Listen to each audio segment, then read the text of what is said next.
नमस्कार मंडळी. ठरलं तर मगचा आजचा म्हणजेच 11 फेब्रुवारीचा फ्रेश असा रिव्ह्यू तुम्ही माझ्या आवाजामध्ये ऐकत आहात. सुरुवातीला आपण पाहतोय की सायली जी आहे तर ते अर्जुनच्या ऑफिसमध्ये काम करत असते. आता तिथे ते क्लायंट म्हणतात की मॅडम अजून किती वेळ लागेल. सायली म्हणते हो झालंच.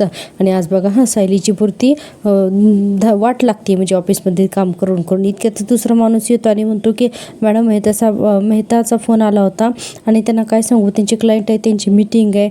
आता सायली म्हणते हो का बरं. आता तिसरा आणखीन एक फोन येतो. सायलीला अक्षरशः बेजार होऊन जाते. ऑफिसमध्ये एवढं काम असतं तिला की बापरे. आता फोनवर तो माणूस म्हणतो की मॅडम मी गोविंद बोलतोय, खांडकेकर केसची तारीख पुढच्या महिन्यातली मिळाली. सायली म्हणते वा वा वा छान. आता तिला समजत नाही, सगळेजण येतात. आता चौथा माणूस येतो तिथे. ती म्हणतो की मॅडम इथे सही करा ना. सायली म्हणते सही मी. आणि पुढचा क्लायंट म्हणत असतो मॅडम अजून किती वेळ. सायली म्हणते होतच आलंय. तर तिसरा म्हणतो सांगा ना मॅडम, तिकडचा फोन येतो, मी काय सांगू. तर हा चौथा म्हणतो मॅडम सही करा ना, अर्जंट काम आहे. आता सायली एवढी गोंधळून जाते ना की सगळ्यांच्या मध्ये तिला काय करावं ते सुचतच नाही. इतक्यातच चैतन्य येतो आणि चैतन्य म्हणतो एक मिनिट सगळ्यांनी थांबा बरं, शांत राहा. आणि म्हणतो की पहिल्यांदा तर सायली वहिनी तू या पेपरवरती अगोदर सही कर बरं सही. आणि म्हणतो की आपण एक प्रॉब्लेम सॉल्व्ह करूया. म्हणून आता पहिल्यांदा तर तो सही करतो. आता पुढे चैतन्य म्हणतो की कर मी तुम्हाला 2 दिवसात सगळं जे काही आहे ते डिटेल्स पाठवतो आणि तुम्हाला कळवतो, तुम्ही या बरं. असं म्हणून आता पहिल्या माणसाला पाठवतो, दुसऱ्याला सही घेऊन पाठवतो आणि तिसऱ्याला म्हणतो फाईल द्या, मी सगळं पाहतो आणि मी बघतो, तुम्ही काळजी करू नका. असं चैतन्य एक करून सगळे प्रॉब्लेम सायलीचे सॉल्व्ह करतो. आता हे सगळं झाल्यानंतर सायली तर अगदी म्हणजे थकूनच ती तर खुर्चीवर बसते. तिलाही वाटतं की बापरे कोणतंही काम करणं इतकं सोपं नसतं. खरं तर पुरुष असो किंवा बाई, प्रत्येकाला आपापलं काम हे साजेसंच असतं, म्हणजे त्याला ते योग्यच असतं. कोणाचं काम लहान किंवा मोठं हे अजिबात नसतं. आता चैतन्य म्हणतो वहिनी हे शूज वगैरे इच अदर शूज हे सगळं काही ठीक आहे, पण तुला अर्जुनचे बूट टोचत आहेत का गं. आता सायली म्हणते काहीच बोलत नाही. आता चैतन्य म्हणतो नाही गं, तुझ्या चेहऱ्यावरून वाटलं ना म्हणून विचारलं. आता सायली म्हणते हे सगळं तर इडलीच्या पिठापेक्षा जास्तच गुळगुळीत निघालं. आता तर माझं डोकं दुखायला लागलं. सगळेजण इतके प्रश्न विचारायला लागले ना की काही कळतच नाही. सायली तर आता डोक्यालाच हात लावते. आता चैतन्य म्हणतो वहिनी 1 मिनिट, तू ना जास्त टेन्शन घेते, ते 1 मिनिट शांत हो. आपण सगळं काही सॉर्ट आउट करू. अगोदर आज फोन आलाय ना ते बघूया, त्यानंतर क्लायंटचे जे काही आहे ना तर ते सगळं करूयात. रिलॅक्स हो, आपण एक कामं करूयात. चैतन्य आता तिला थोडंसं शांत करतो सायलीला. आता बघा सायली म्हणते की चैतन्य भाऊजी या सगळ्यावरती माझ्याकडे एकच मार्ग आहे. असं सायली म्हणते. चैतन्य लगेच हसायला लागतो आणि लगेचच हसून टाळी वाजवायला लागतो आणि म्हणतो की वा फॅन्टॅस्टिक आयडिया आहे. आणि आयडिया काय असते तर अर्जुनला फोन करायचे. आता बघा इकडे अर्जुन कपडे सगळे पिळून वाळत घालायचा असतो. आता कपड्याच्या स्टँडवरती कपडे वाळत घालायचा असतो. इकडे सायली त्याला फोन करते आणि चैतन्य या दोघांची चांगलीच मजा बघत असतो. आता बघा अर्जुनने कपडे वाळत घातले, तितक्यातच सायलीचा त्याला फोन येतो आणि लगेचच म्हणतो की मला माझ्या कामामध्ये डिस्टर्ब करायला फोन केलायस का तू. सायली म्हणते नाही तुम्हाला सगळं काम व्यवस्थित जमतंय की नाही हे बघायला मी फोन केलाय. झालंय का सगळं काम तुमचं, का आज तुम्ही त्या वॉशिंग मशीनवरती कुठला कलम लावायचा याचा विचार करताय. म्हणून चैतन्य लागतो जोरजोरात हसायला. आता अर्जुन म्हणतो टोमणे मारायची काही गरज नाही, मी बायकोचं काम व्यवस्थित करतोय, अगदी परफेक्टली सगळं काही मॅनेज करतोय. तुझं बघ तू काय करतेस ते. लिगल डॉक्युमेंट्स ड्राफ्ट करायचे आहेत, जमतंय ना तुला. आता सायली चैतन्य विचारते कोणते लिगल डॉक्युमेंट ड्राफ्ट करायचे. इतक्यातच एक माणूस येतो आणि तो म्हणतो की हे घे मॅडम, हे लिगल डॉक्युमेंट जे आहेत तर ते ड्राफ्ट करायचे आहेत. सायली फोनवर अर्जुनला सांगते की लिगल डॉक्युमेंट म्हणजे त्याचे डिटेल्स आलेत माझ्याकडे, आता मी ते ड्राफ्ट करून देईन. इतक्यातच अर्जुन म्हणतो वा वा वा वा, म्हणजे आता तुला ड्राफ्ट करण्यासाठी सुद्धा मदत घ्यावीच लागते तर. असं अर्जुन मुद्दामून चिडवून सायलीला बोलत असतो. आता अर्जुन काय म्हणतो सायली मी काय म्हणतोय, हा तुझा जो हट्ट आहे ना तर तो सोड आणि तू थकली असशील तर तू ते कबूल कर आणि तू ये ना घरी. तर सायली म्हणते त्यापेक्षा तुम्ही कबूल करा ना की तुम्ही हारलात म्हणून. कसं आहे ना की तर मी इतर कोणाच्या मदतीने मी तुमचं काम तरी पूर्ण करते, पण तुमचं काय, तुमच्या स्वयंपाकाचं काय ते तुम्ही बघा. असं म्हणून सायली पटकन फोन ठेवूनच देते. इकडे अर्जुन हॅलो म्हणत असतो आणि बघा हा सायली पण तिकडून फोन करते. अर्जुन इकडे म्हणतो जड जातंय सायलीला, करा प्रयत्न करा असं म्हणून हसत असतो आणि हसताना म्हणतो की अरे बापरे मला सुद्धा आता इथे सगळं जड जातंय. म्हणून एवढे मोठे कपडे त्यांनी धुवून टाकलेले असतात आणि पुढे म्हणतो की पण चला प्रयत्न तर करावेच लागतील की. मग आज अर्जुनची सुद्धा चांगलीच दमछाक होती, कारण घरचं काम असो किंवा ऑफिसचं कोणतंही काम हे सोपं नसतं. आता इकडे चैतन्य ऑफिसमध्ये अक्षरशः जोरात हसत असतो आणि म्हणतो म्हणतो की काय क्या बात आहे, त्याला जमेल ना गं स्वयंपाक. सायली म्हणते काय माहिती आता. चरित्र खूप जोरजोरात हसत असतो. दुसरा सीन दाखवलेला आहे जेलमधला. नागराज हा विचार करत असतो, महिपतकडे बघतो आणि विचार करतो आणि म्हणतो की हा महिपत दिवसेंदिवस मला ना डोईजडच होत चाललाय म्हणून. कारण आता महिपतला तो किती दिवस थोपवू शकला असता ना. तो म्हणतो की साक्षीचं नाव घेण्याचं शस्त्र अजून किती दिवस उपयोगी पडणार आहे ना, कायच माहिती, असं नागराज विचार करत असतो. आणि पुढे म्हणतो की महिपत जर का माझ्याबद्दल काही बोललं ना तर मरेपर्यंत मी जेलमध्ये सडेन. आणि पुढे म्हणतो की पण प्रियाने मला फोन का बरं पाठवला असेल, माझी साथ सोडणार नाही म्हणे असं तर म्हणाली होती, पण खरं विश्वास ठेवण्याच्या लायकीची तर आहे का ती पोरगी. आणि पुढे म्हणतो की पण माझं नशीब इतकं घाणेरडं आहे ना की आता मला या सगळ्यामधून फक्त प्रियाच मदत करू शकते. असं म्हणून तो बाहेर बघतो तर एक शिपाई असतो. आता लगेचच नागराज बघे हा मुद्दा म्हणून गाणी गुणगुणायला लागतो.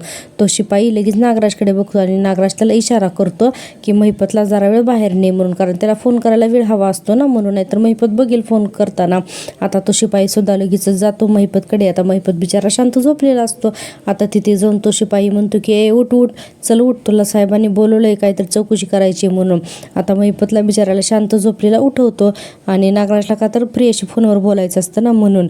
साहेबांनी बोलवलंय असं सांगितल्यानंतर महिपत त्या पोलीस शिपायाला म्हणतो अरे आत्ता तर कुठं डोळा लागला होता ना रे बनसोडे, लगेच काय, आता जाऊ दे म्हणून पुन्हा शेवटी महिपत उठतो आणि त्या पोलीस कॉन्स्टेबलसोबत बाहेर निघून जातो. तेवढाच आता वेळ मिळतो ना नागराजला लगेचच प्रियाला फोन करायला. आणि जाताना मुद्दाम नागे असा हाक मारतो नागराजला मुद्दाम महिपत. आणि आता महिपत तिथून निघून जातो. आता आपण पाहतोय की महिपतला त्या कॉन्स्टेबलनी जाणीवपूर्वक बाहेर नेलेलं असतं.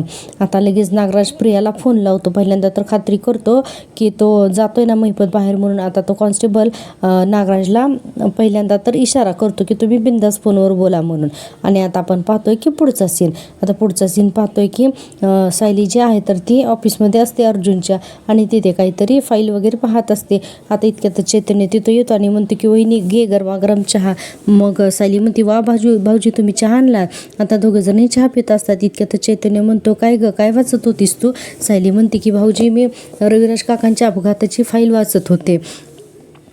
आणि पुढे म्हणते की चैतन्य भाऊजी मला एक गोष्ट सांगा, रविराज काकांच्या गाडीला ज्या ट्रकनी धडक दिली तो ट्रक तर बाबू चालवत होता ना, तो त्याचा मालक नव्हता. मग त्या ट्रकचा खरा मालक कोण होता. चैतन्य म्हणतो हे शोधण्याचा त्यावेळेस खूप प्रयत्न केला, असं रविराज सर म्हणाले की हाताशी काहीच लागलं नाही त्यावेळेस म्हणून. सायली म्हणते बरोबर आहे, 20-22 वर्षांपूर्वी हे सगळा तपास करणं खरंच खूप जड जात असेल ना, पण आता या गोष्टी आपल्याला पटकन सापडतील ना, कदाचित आजही आपल्याला कळेल की त्या ट्रकचा खरा मालक कोण आहे म्हणून. चैतन्य म्हणतो हो मागच्या काळात इन्फॉर्मेशन मिळत नव्हती पण आता लगेच मिळू शकते. सायली म्हणते एकदा का त्या ट्रकचा खरा मालक कोण आहे हे जर कळलं ना की ती व्यक्ती समोर आली ना की लगेचच नागराजच्या विरोधामध्ये आपल्याला आणखीन एक पुरावा मिळेल.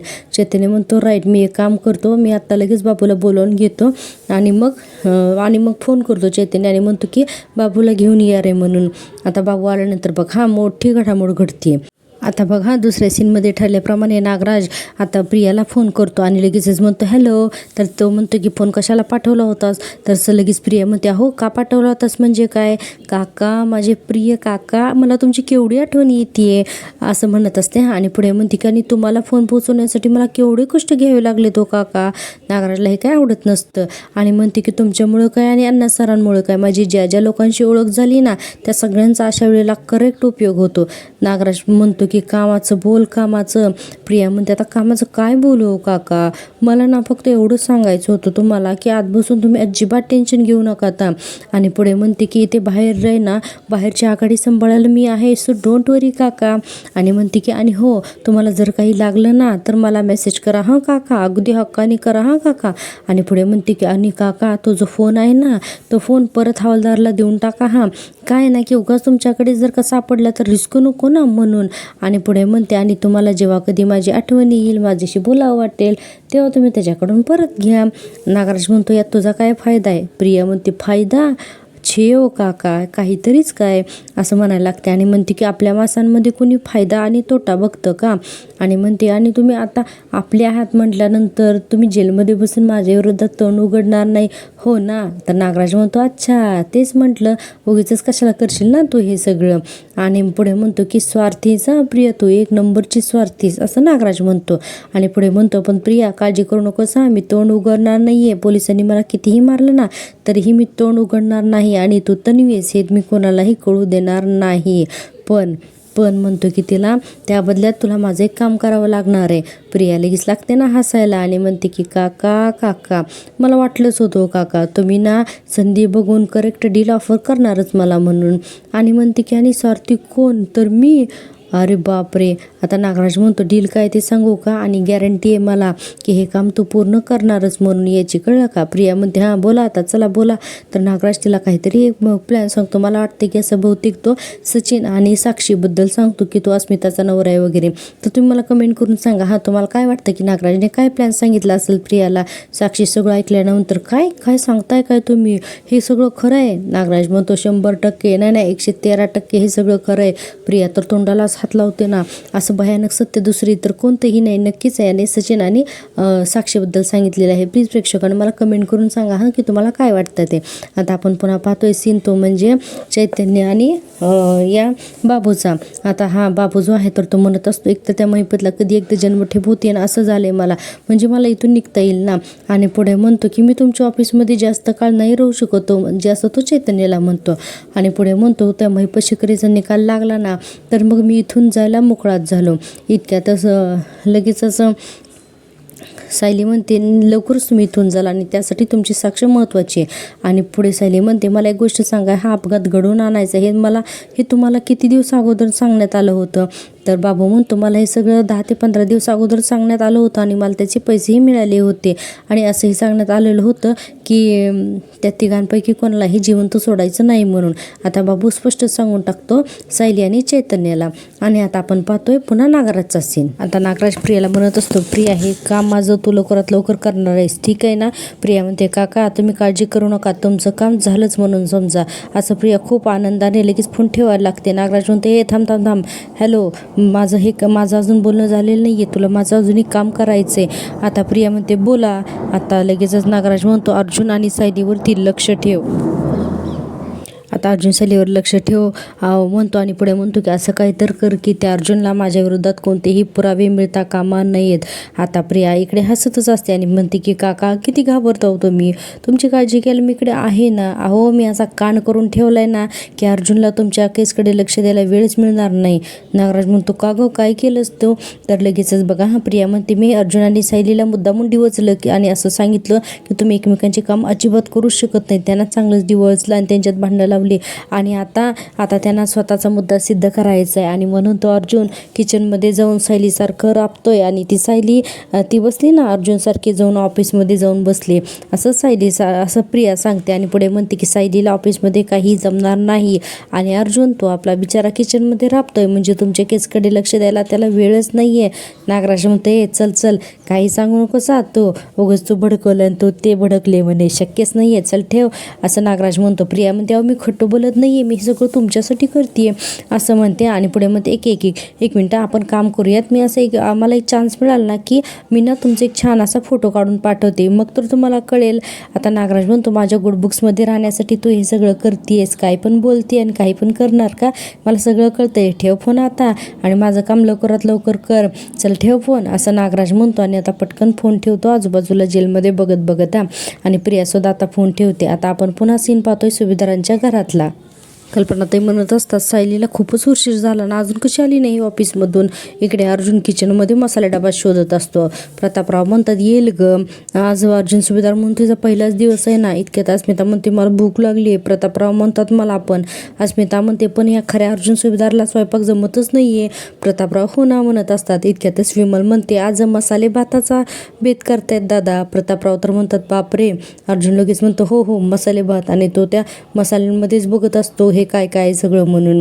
आता अस्मिता म्हणते की अर्जुन अरे काय किती विचार करशील तू, साधा मसाले भात तर करायचा आहे. आता असं म्हणून सगळे हसत असतात. अर्जुन म्हणतो हो करतो ना, पण या डब्यात ना मसाल्याच्या खूपच छोट्या वाटी आहेत ग आणि याच्यामध्ये खूपच मसाले आहेत ग, यातले कोणते घालायचे मला तेच कळत नाही. हे बघ हा बघ याला तर शेपूट पण आहे असं म्हणून अर्जुन हसत असतो. प्रतापराव म्हणतात अरे देवा.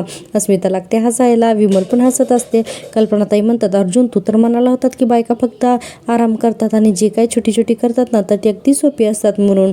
मग तुला तर ही कामं सोपी जायला हवीत ना. आता अर्जुन म्हणत असतो मम्मा.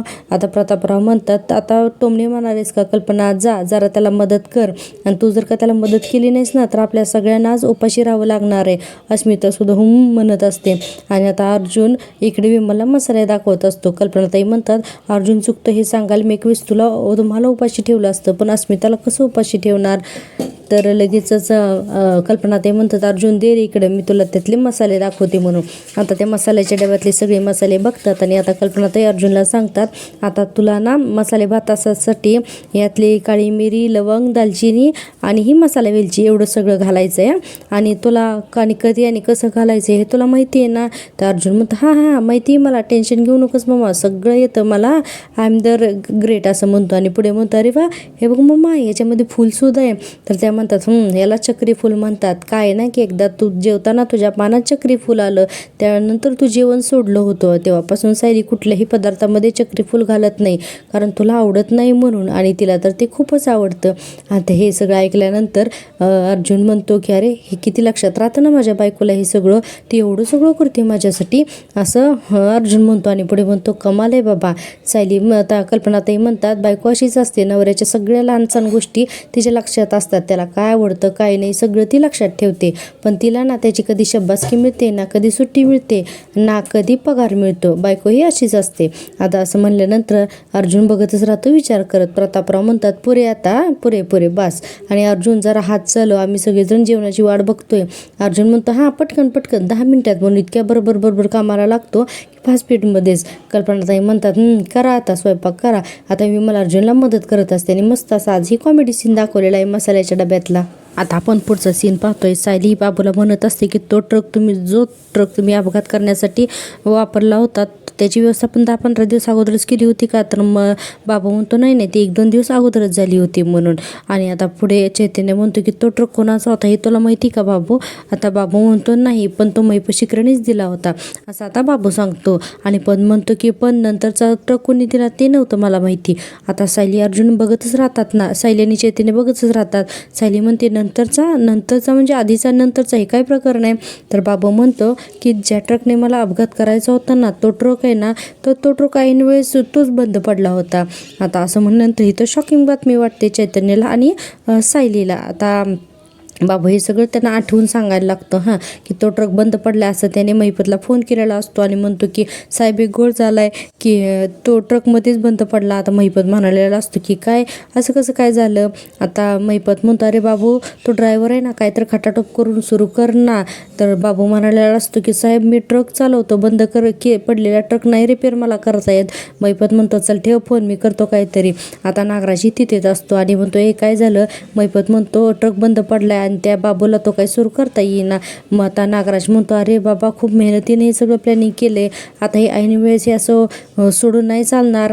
इतक्यातच महिपत म्हणतो की थांबा नागराज शेठ, आज 113% तुमचा भाऊ उडणार म्हणजे उडणार, काय तरी करू आपण, दुसरा ट्रक मिळतोय का बघू आपण. इतक्यातच नागराज म्हणतो 1 मिनिट एक जण आहे माझ्या ओळखीचा तर मी त्याला फोन करून बघतो म्हणून. आणि ह्या नागराजने दुसऱ्या ट्रकची व्यवस्था केलेली असते. इतक्यातच बाबूच्या तिथे एक माणूस येतो, त्याचं नाव असतं रमेश आणि तो म्हणतो की तूच बाबू का. तर बाबू म्हणतो हो मीच बाबू आहे म्हणून. आणि तो म्हणतो की मी रमेश आहे, मला ट्रक कंपनीचा साईड मॅनेजर आहे मी. आणि 1 मिनिट असं म्हणून तो फोन लावतो कोणाला तरी आणि म्हणतो की हां हॅलो साहेब, मी बाबू भेटला आहे मला आणि मी आता याला ट्रकची व्यवस्थासुद्धा झाली आहे म्हणून. आणि तो येईल जातात. इतक्यातच बाबूला सुद्धा फोन येतो आणि बाबूला फोन येतो आणि बाबू फोनवरती महिपत फोनवरती म्हणतो आला का रे ट्रक. तर बाबू म्हणतो नाही साहेब अजून ट्रक तर आला नाही, पण हे रमेश कोण आहेत ना तर ते साईड मॅनेजर आहेत असं काहीतरी म्हणतायत, ते आलेत म्हणून. असं म्हणून फोन ठेवला जातो आणि तो साईड मॅनेजर म्हणतो चला साहेब ठेवतो फोन असं होतं. आणि म्हणतो की ट्रक येईलच आता म्हणून. आणि इतक्यातच ट्रक येतो आणि हा बघा ट्रक आलाच असं रमेश म्हणालेला असतो. आणि हे सगळं आठवून बाबू सायलीला सांगत असतो. आता बाबूकडून हे सगळं ऐकल्यानंतर सायली म्हणत असते की याचाच अर्थ म्हणजे दुसऱ्या ट्रकची व्यवस्थासुद्धा मैपतनेच केलेली होती म्हणून. सायली म्हणते दुसऱ्या ट्रकची व्यवस्थासुद्धा नागराजनेच केली असेल म्हणून. आणि म्हणते की तो जो रमेश आहे ना, तर त्या रमेशलासुद्धा त्यानेच ट्रक घेऊन बाबूकडे सांगितलं असेल. तर चैतन्य म्हणतो करेक्ट, मला सुद्धा असंच वाटतोय, कारण हा रमेश जो आहे ना तर तो सापडायला पाहिजे. आणि म्हणतो की बाबू तुला अजून काही आठवते का, त्याचं आडनाव काय होतं. आणि बाबूला आठवायला लागतं. तर नाही, बाबू तर म्हणतो की नाही हो साहेब, मला एवढं काही आठवत नाही, तो रमेशच अनोळखी होता माझ्यासाठी. आता सायली म्हणते तो दिसायला कसा होता ते तुम्हाला आठवतंय का, म्हणजे त्याच्या वर्णनावरून आपण त्याचं चित्र काढू शकतो ना, म्हणून मी तुम्हाला विचारते. बाबू म्हणतो हां थोडं थोडं आठवतंय आम्हाला. चैतन्य म्हणतो मग आपल्याला एखादा स्केच आर्टिस्ट बोलवायला हवा आहे. सायली म्हणते लगेच बोलवा चैतन्य भाऊजी. आता चैतन्यसुद्धा लगेच फोन लावतो आणि तो जो स्केच आर्टिस्ट असतो ना त्याला बोलवून घेतो. आणि आता आपल्याला दाखवलेलं आहे की बाबू जसं वर्णन करेल ना तसं तो स्केच आर्टिस्ट आहे ना, तर त्या पद्धतीने त्या रमेशचं वर्णन ऐकून तसं स्केच बनवत असतो. आणि काहीच वेळामध्ये रमेशचं स्केच जे आहे तर ते बनवून रेडी होतं. आणि ते स्केच आता सायली म्हणते झालं का हो, तर तो माणूस म्हणतो हो झालं हां. आणि ते स्केच बघताच आता सगळेजण शॉकिंग होतात, अरे बापरे हा रमेश आहे काय तर म्हणून. पहिल्यांदा तर बाबू ते स्केच बघतो आणि म्हणतो की हां करेक्ट हाच आहे तो रमेश, हाच आहे बघा, असं तो चैतन्य आणि सायलीला सांगतो की हाच तो रमेश म्हणून. आता चैतन्य सायली खुश होतात ना की त्यांनी आज एक विजय मिळवलेला असतो. आणि दोघेही खुश झाल्यानंतर सायली बाबूला म्हणते की खरंच तुमची खूप मदत झाली. हा जर का साईट मॅनेजर सापडला ना तर नागराज विरोधात खूप मोठा पुरावा आपल्या हाती लागेल. चैतन्य म्हणतो तुला कळतंय का पहिल्याच दिवशी तू केवढं मोठं यश मिळवलंयस म्हणून. आणि इकडे सायली म्हणते आपण इन्स्पेक्टर सावंतांना सांगायचं का, ते यांना नक्कीच शोधून काढू शकतील. म्हणून सायली लगेचच इन्स्पेक्टर सावंतांना फोन लावते आणि म्हणते की हॅलो इन्स्पेक्टर सावंत, मी मिसेस सायली अर्जुन सुभेदार बोलते. मी आता तुम्हाला एक स्केच पाठवते, तर प्लीज त्या स्केचवाल्या माणसाला तुम्ही मला शोधून द्याल का. तो माणूस जर का सापडला ना तर किल्लेदार अपघातामध्ये खूप मोठा पुरावा आपल्या हाती लागेल. आणि हो मी लगेच पाठवते असं सायली म्हणून त्याला म्हणते की फक्त लवकरात लवकर तुम्ही ते मिळवा आणि फोन ठेवून देते थँक्यू म्हणून. आणि आपण पाहतो की आता पुढे ते स्केच त्या सावंतांना चैतन्य पाठवून देतो. आणि ठरलं तर मगचा हा भाग इथेच संपतो. प्रेक्षकांनो तुम्हाला जर का मी दिलेला रिव्ह्यू आवडत असेल तर प्लीज माझ्या चॅनलला सबस्क्राईब करा. चॅनल मॉनिटाईज होण्यासाठी तुमच्या सपोर्टची खूप गरज आहे. पुढच्या भागामध्ये आपण पाहतोय रोज डे असतो, त्यामुळे अर्जुनने एक मस्त असा बुके आणलेला असतो आणि तो बुके नेमका प्रिया जी आहे तर ते चोरते आणि अक्षरशः तो खराब करून टाकते. इकडे सायली अर्जुनला हॅपी रोज डे नवरोबा, ही भेटवस्तू खास तुमच्यासाठी असं म्हणून गिफ्ट देते. तर अर्जुनसुद्धा तिला पायावरती बसून अगदी छोटंसं काहीतरी गिफ्ट देतो. आता ते चक्री फुला देतो अर्जुन आता सायलीला गिफ्ट म्हणून. आणि सायली म्हणते जगात कोणी कोणाला दिलेलं नसेल इतकं हे सुंदर गिफ्ट आहे म्हणून. आणि उद्याचा भाग खरंच खूपच छान होणार आहे. आणि प्लीज व्हिडिओला लाईक करत जा. लाईक केल्यामुळे ना खूप मोठे मोठे डायलॉग असतात आणि एवढं सगळी मेहनत केल्याचं सबस्क्राईबमुळे एवढी सगळी मेहनत केल्याचं फळ मिळाल्यासारखं वाटतं. भेटूया उद्याच्या भागात, तोपर्यंत टेक केअर, बाय.